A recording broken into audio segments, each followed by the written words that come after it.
loss on Wednesday? Yeah, I mean, obviously it wasn't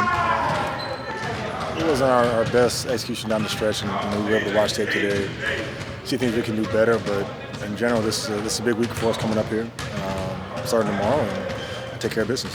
Before we get to the week coming up, it seemed like Sabonis was taking that loss particularly hard with the way he was in the locker room and his demeanor right after the game. Did you guys talk to him at all about those missed free throws or anything?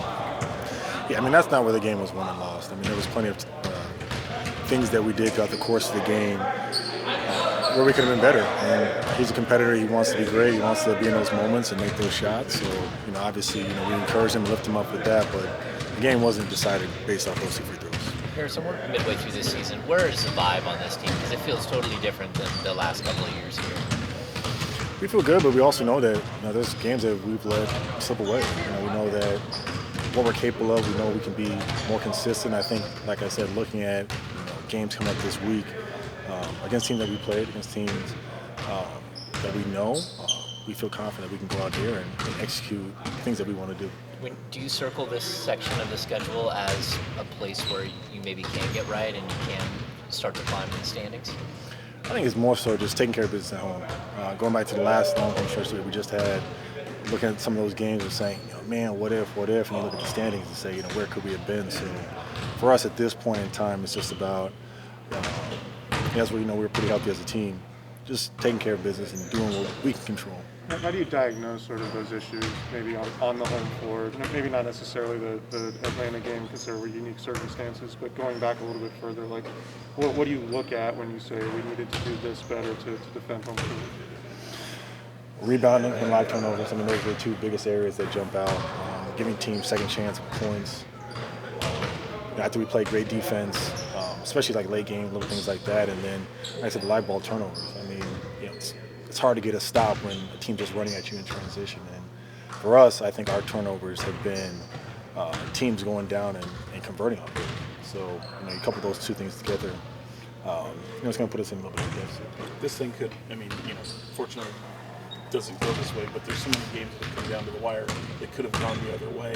Do you try to keep that in perspective as you move forward and try to shake off some of the things that might be kind of plaguing you right now? Yeah, I mean, I think they're good for us to be in those situations to get those late game execution reps, having a lead, coming from a deficit. But for us, I think it's getting over the hump. We need to have those games where it's like, look, we played our game. We felt that we did everything that we could, and we just lost. We haven't had too many of those where we feel confident in the game that we played. It's more so like, okay, they got 20 points, in transition, or we gave them 30 free throws, or they got 65 to 70 points in the paint. I mean, there's things like that where it's going to be tough for us to win. So I think it's more so just us being solid in what we do for game plan, discipline, just how we execute. It's played with a lot of great shooters, but how impressed have you been with Kev's ability to shoot off movement, and how much easier does that make the game for the rest of you guys offensively? Kev's great. Playing against him, now playing with him, he's always been a really great shooter, and I think he just opens up the floor for everybody, especially that two-man game him and Domas have. Obviously, the attention that Domas brings, Kev's ability to come off and shoot, for everyone else who's on the floor, it just opens up so much for us. So he's been playing great. It seems like during this upcoming stretch against teams, below 500, the expectation is for you guys to win these games. How different does it feel where you guys are expected to be winning games and the vibe around the team from a national perspective, it seems like there's more respect for you guys? Well, look, I think, no matter what, you got to go out there and play the games. I think you look at Charlotte and Washington, two teams that their teams kind of were more healthy when we played them, regardless of their record.